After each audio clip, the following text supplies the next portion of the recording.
Será que nós estamos seguindo o que diz a Bíblia? A Bíblia diz de forma muito clara que o amor está no centro do principal mandamento cristão. E que toda a revelação de Deus se resume no amor ao próximo.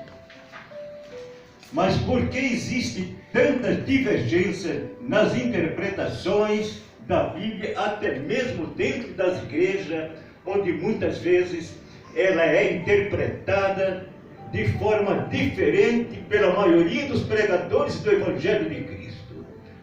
Isto tem motivado a proliferação das mais diversas denominações no mundo cristão. E todos eles acham que estão certos e passam a defender o seu ponto de vista. Atualmente existe no mundo mais de 30 mil denominações. Só no Brasil temos mais de 200. Segundo o IBGE, temos no Brasil 399 mil igrejas. E este número continua crescendo na média de 14 mil igrejas por ano, ou 170 a cada mês, ou 39 igrejas a cada dia. Mas onde está a causa de toda essa migração? O Edir Macedo saiu da Casa da Bênção e fundou a sua própria igreja. O R. Soares saiu da Universal e fundou a sua igreja. O Valdemiro Santiago era um simples diácono, mas saiu da Universal e fundou a sua igreja. E o Agenor Duque saiu da Mundial para fundar a Plenitude. Eu sei que cada pessoa tem uma história diferente e pensa diferente. Só não podemos nos desviar do amor de Cristo, porque Ele é soberano e o seu nome é eterno para todos aqueles que andam nos seus caminhos. Cada igreja tem a sua doutrina que às vezes não concordamos, mas aceitamos, porque respeitamos os seus estatutos e as suas disciplinas. Há pouco tempo fui abordado por um pastor amigo meu que fez a seguinte pergunta: JJ, você já foi consagrado na sua igreja como pastor? Ou ficou apenas no seu diploma? Numa área de reprovação. Eu então respondi: não, eu fui consagrado pelo Espírito Santo quando ele me convenceu de que eu deveria procurar uma universidade a fim de conhecer melhor a palavra do Evangelho de Cristo. Glória a Deus! Eu não conhecia e comecei a praticá-la. A partir daquele momento, eu me considero não um pastor, mas me considero um mensageiro de Cristo para levar tudo aquilo que o mundo precisa ouvir. Então veja bem, meus irmãos, ser pastor não é tão importante se você não tiver consigo a unção do Espírito Santo que te leve a pregar a palavra que Jesus quer que seja levada. Porque se você não for consagrado pelo Espírito Santo, você vai continuar sendo um simples neófito e pode chamar até 10 pastores para impor as mãos sobre você, que nada vai adiantar. E 30 anos depois, você vai continuar passando a perna nos irmãos das igrejas e fugindo com a mulher do vizinho. E desta forma não houve consagração, e sim maldição. Em Provérbios 28:9, vemos encontrar o seguinte: os que desviam seus ouvidos de ouvir a lei, até as suas orações serão amaldiçoadas, serão abominadas. Então veja bem, precisamos tomar muito cuidado, porque não adianta você chegar numa igreja esperando sair dali como pastor, se você não tiver dentro de si a consagração do Espírito Santo. Então, o que acontece? Hoje nós vemos pastores aí se dizendo pastores, mas você olha a vida desse pastor, é um desastre. Porque ele só leva o título, então o título não resolve. Não adianta você sair daqui com o título de pastor, mas dentro de você existe um vazio tão grande que ninguém vai conseguir entender e você não vai conseguir explicar.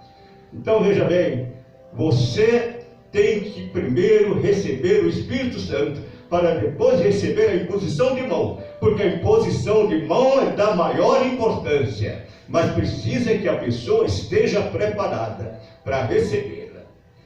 Então, veja bem, a consagração através do Espírito Santo de Deus é a verdadeira consagração, o resto é formalidade. Filipe e Estevão foram escolhidos para o diaconato, porém receberam os dons de evangelista e desempenharam maravilhosamente bem as suas funções, com grande poder no Espírito, sem nunca haver recebido uma imposição de mãos específica para o cargo de evangelista. Mas vejam o que diz em Atos 13, no versículo 2 e 3. E servindo eles ao Senhor e jejuando, disse o Espírito Santo: separai-me agora Barnabé e Saulo, para a obra que os tenho chamado. Ali estava vendo a verdadeira consagração. Então jejuaram e oraram e impuseram entre eles suas mãos, para que o seu trabalho evangelístico fosse abençoado. Mas a verdadeira consagração já havia sido feita anteriormente através do Espírito Santo, para que exercesse o apostolado. Enquanto os seus ministros apenas os reconheceram como com seus dons espirituais, seus dons ministeriais. Então deu para vocês perceberem porque existem tantas igrejas e tanta denominação, e porque nem todas as pessoas pensam da mesma forma. Só não podemos esquecer dos ensinamentos de Cristo quando diz: amarás o Senhor teu Deus de todo o teu coração, de toda a tua alma e de todo o teu entendimento. Esta é a palavra-chave: entendimento. Todos nós temos o direito de concordar ou não concordar com alguma coisa. Só não podemos sair da presença de Deus, porque a sua soberania deve ser respeitada. Abram suas Bíblias em 2 Timóteo, capítulo 1, 13 e 14.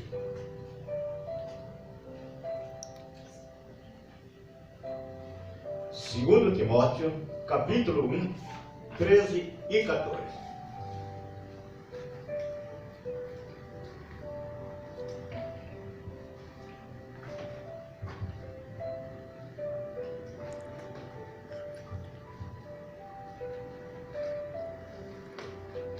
Todos abriram? Então vejam o que diz: mantenha o padrão da sã palavra que de mim ouviste, com fé e com amor que está em Cristo Jesus. Guarda o bom depósito mediante o Espírito Santo que habita em cada um de nós. Em cada um de nós. Esta é a palavra. Aí está a palavra-chave. Não diz que passará a habitar depois da imposição de mãos. Então vejam, meus irmãos, o que diz a Bíblia: o Espírito Santo de Deus habita em cada um de nós, com seus dons espirituais, que somente em Jesus podemos encontrar. Então a imposição de mãos sobre aquele pastor que já veio consagrado através do Espírito Santo servirá apenas para abençoar o seu ministério e o seu trabalho, e apresentá-lo à igreja como uma nova autoridade eclesiástica, e nada mais que isso. Então a imposição de mão é importante, muito importante mesmo. Mas se você não tiver a unção do Espírito Santo, se o Espírito Santo não habitar dentro de você, de nada vai adiantar. Quando Paulo caiu na estrada de Damasco, cego e com escama nos olhos, ali ele estava sendo consagrado pelo Espírito Santo para pregar o Evangelho de Cristo e ganhar almas para Jesus. O resto foi formalidade. Agora, se vocês pensam que irão conseguir agradar a todos que pensam de forma diferente, aí é que vocês se enganam, porque nem Jesus conseguiu agradar a todos. E é exatamente por aí que começa o livre-arbítrio, onde cada um de nós temos o direito de escolha de acordo com o que achamos mais coerente. Mas veja bem, Somente precisamos saber para onde estaremos indo e tomarmos muito cuidado para não pegarmos o caminho errado, porque precisamos permanecer firmes na presença de Deus, porque quando Ele nos chama, quando Ele manda seguir em frente, nós não podemos olhar para trás. Precisamos trabalhar muito, jejuar e orar, para que as pessoas se arrependam dos seus pecados, porque sem arrependimento não haverá salvação. Precisamos trazer para dentro da nossa igreja o ato do jejum e da oração, para que milagres aconteçam de forma natural na vida das pessoas, e o Espírito Santo possa fazer morada dentro da nossa igreja. Somente no Brasil temos hoje 17 milhões de ateus, desde o juiz que vende uma sentença, até o político que rouba a merenda escolar de uma população carente. Essas pessoas perderam o medo de pecar e precisam ser alcançadas para que haja arrependimento e mudança de vida através do amor de Deus e do amor ao próximo. Deus tem o seu propósito em tudo na nossa vida. O evangelho que deve ser pregado é o evangelho da salvação. Não adianta falar em língua, sapatear, pular, gritar e cuspir fogo, se for o caso. Você só não deve sair da presença de Deus, porque Deus é a figura maior da nossa vida, e é Ele que vai nos conduzir pelo caminho da salvação, aquele caminho que todos nós devemos seguir, e que foi por causa desse propósito que Cristo morreu na cruz por todos nós. A maioria dos pregadores nos dias atuais não pregam o que o povo, eles só pregam o que o povo quer ouvir, e não o que deve ser pregado, com puro jogo de cena e jogando para a plateia. Ainda bem que a nossa igreja é uma igreja diferente. Precisamos ter maturidade espiritual para que haja mudança nas igrejas, e que essa mudança promova crescimento, formando uma igreja madura e cheia do Espírito. E igreja madura é aquela onde as pessoas falam o que sentem, não em forma de crítica, mas em forma de avivamento. Muitas pessoas procuram a igreja em busca de uma cura ou de uma solução para um problema financeiro, mas a cura não deve ser o principal motivo do nosso culto, porque o papel da igreja é ganhar almas para Cristo. A cura é simplesmente uma consequência, e elas virão naturalmente onde o sobrenatural acontece. Mas o que nós precisamos mesmo é de uma igreja que nos encha de paz e de alegria, onde Cristo possa habitar, nos trazendo cura, libertação e ainda a promessa de uma vida eterna. Mas a cura, assim como acontece com outros milagres, somente ocorre através das nossas orações. Por isso temos que orar muito e orar sempre, porque Deus dá mais importância à igreja que ora do que à igreja que fala. E é através da oração que falamos com Deus, e Ele nos ouve e nos atende de acordo com a sua vontade. Precisamos ter intimidade com Deus e ser perseverante nas nossas orações. Precisamos ter muito amor, paciência e perseverança, porque Deus quer que todos nós sejamos envolvidos nessa atmosfera de intimidade com Ele, o que só será possível através da oração e do avivamento da igreja, para que possamos formar uma igreja abençoada e multiplicadora das bênçãos de Deus. Mas a oração é a chave de tudo, assim como é a chave para curar, receber milagres e permanecer na presença de Deus. Quando oramos, colocando nas mãos de Deus todas as nossas preocupações e problemas que ainda não se resolveram. E é através da oração que entendemos o que Deus quer nos falar e qual a direção que Ele está querendo nos dar. Daí a importância de um ministério de oração e avivamento espiritual. Precisamos adotar na igreja o ato de orar, porque é o caminho mais fácil de falar com Deus e derramar nos seus pés todas as nossas emoções, porque o Espírito Santo só habita em uma igreja que vive longe do pecado. Em igreja que não ora, milagres não acontecem.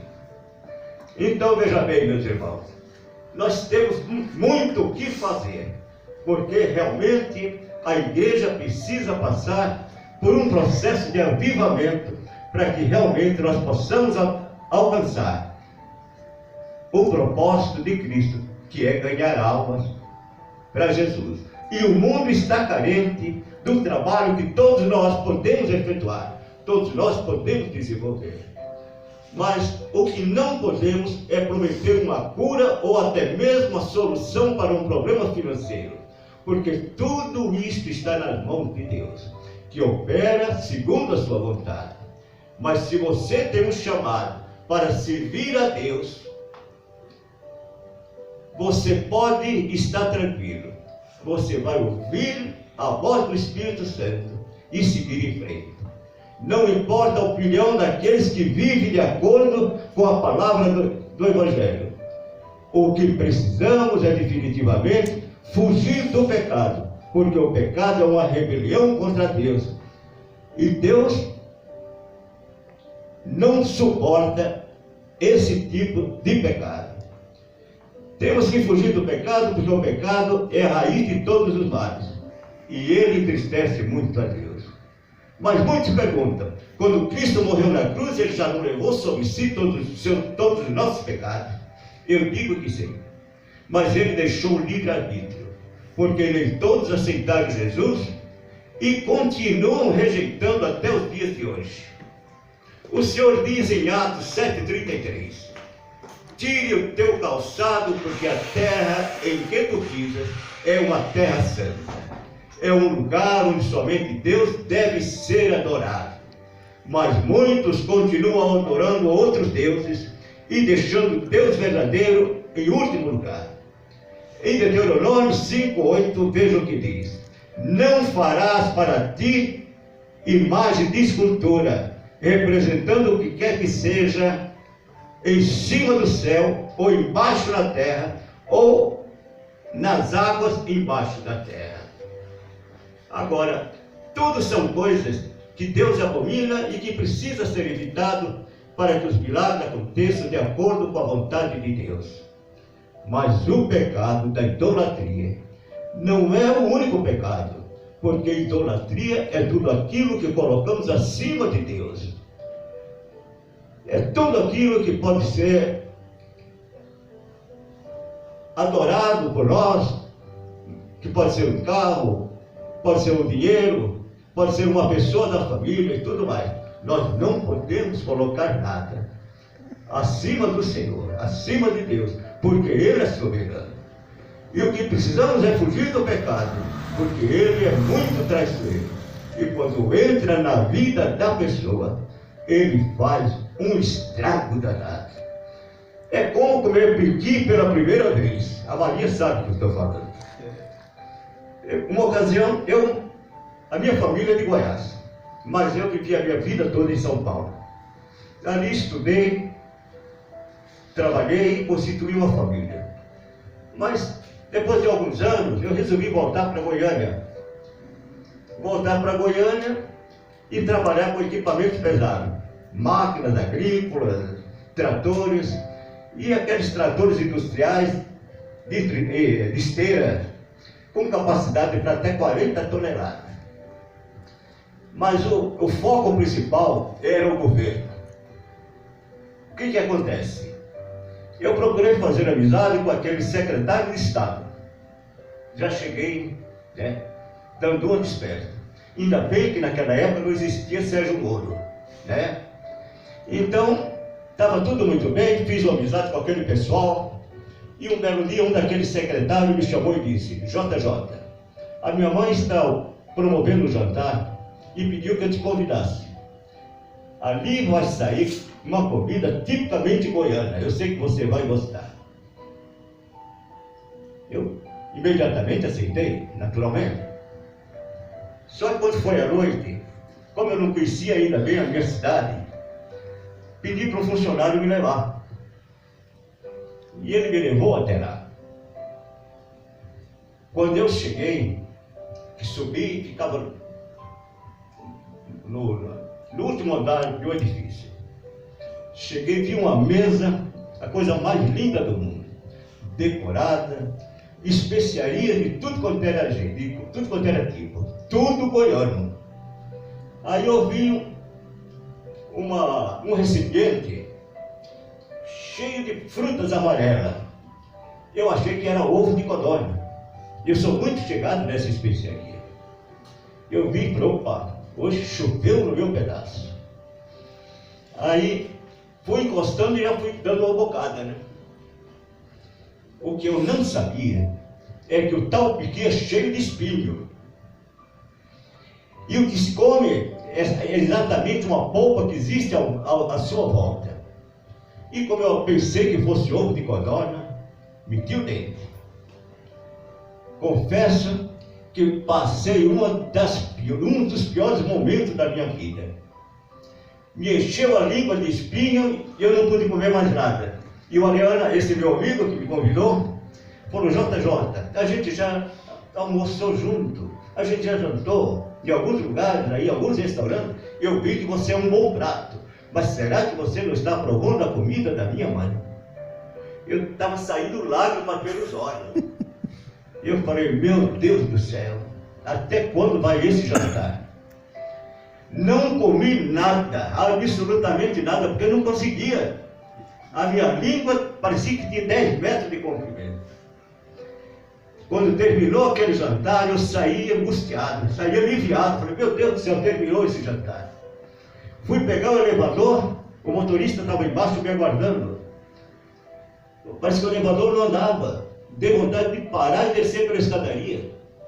Quando cheguei lá embaixo, o rapaz falou assim, seu Jota, o que houve? Aconteceu alguma coisa lá em cima? Quer que chame a polícia? Falei, não, quero que chame um médico. Falei, o que houve? Pus a língua para fora e ele falou, meu Deus do céu, realmente você está complicado. Falei, me leva para o pronto-socorro. Falei, não, mas você não vai ser atendido de imediato. Então você vai ter que ir para a minha casa. A minha mulher vai pegar uma pinça e vai puxar a sua língua. Vai puxar e até tirar esse espinho todo. Porque senão você está complicado. Ele pegou o carro e saiu que nem louco. Parece que tudo dava errado. Até os faróis ficavam fechados. E eu falava, meu Deus do céu, até quando eu vou aguentar todo esse sufoco? Quando chegou lá, a esposa dele, muito gentil, pegou uma pinça, eu pus o linguão para fora e ela começou a puxar. Olha, no mínimo 2 horas tirando espinho. E ele também, ele do outro a pinça. Um tirava do outro. Eu já estava com a língua, parecendo a língua do queixada. Você sabe o que é queixada? Aquele porco do mato lá. Então, depois de 2 horas, eu saí dali com uma frustração danada. Muito desapontado.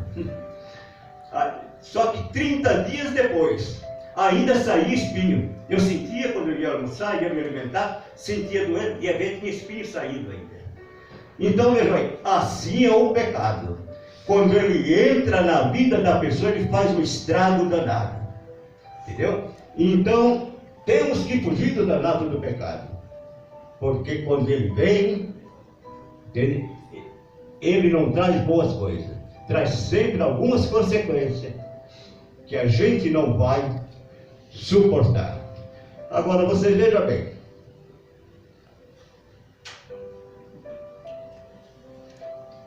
Vocês vejam bem.